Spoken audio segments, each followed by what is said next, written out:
everybody, and welcome back to another episode of the Helix. Today on the Helix, we'll be talking about M14 and what it means for Standard, and it's got some cool cards in it, so let's get started. In the last year, we've had some great kill spells, such as Ultimate Price and Murder, but in M14, we're getting back an old favorite. If you haven't been living under a rock for the last 2 weeks, you might have noticed that Doomblade is being reprinted. Doomblade is one of the most efficient kill spells in black. For only 2 mana, hitting everything that isn't black is great. And if you've seen any other black kill spells, it's up there, with cards like Dismember and Smother. But Doomblade isn't the only way to kill spells in black in this set. We're also seeing some other powerful cards in this set for black.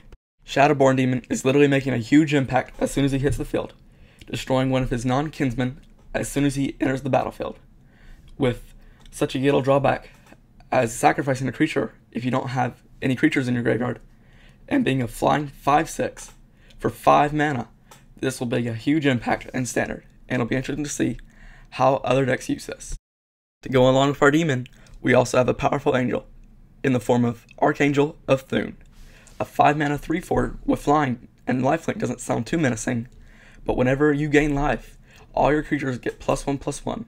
This ability doesn't sound very menacing, but it stacks up much quicker than you think, and you have to remember that this might not be the only way you're gaining life either, so your creatures could get huge as soon as this hits the field.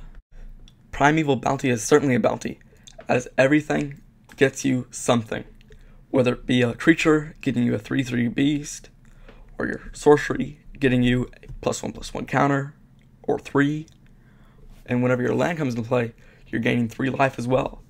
So nothing is really dead on the draw.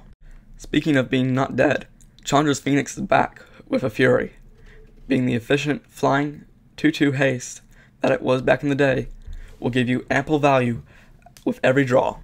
Value cards like Chandra's Phoenix are incredibly important to red, and it give it a huge reach through the game. On the other hand, Shock is back. Don't use it in Standard, but it is a great kill spell for draft. Speaking of Standard, it'll be interesting to see how it looks after rotation. Tokens looks like it could be a very solid deck. Oh wait, nope. No, never mind. Either Ratchet Bomb. How are you? Being reprinted. Pretty cool, huh? But, in all sincerity, Ratchet Bomb is a very powerful control card and is well worth the slot. Speaking of being worth something, the value in this set, with cards like Scavenging Ooze and Mutavault, are going to make competitive players flock to the set more than any other core set that we've seen in the past couple years. Well folks, that's all the time we have today. But next week, spoiler season will start for M14, and we will see the spoiled cards of both Garruk and Chandra in the spoilers. So, join us next week, and as always, Jesus loves you. Diesel.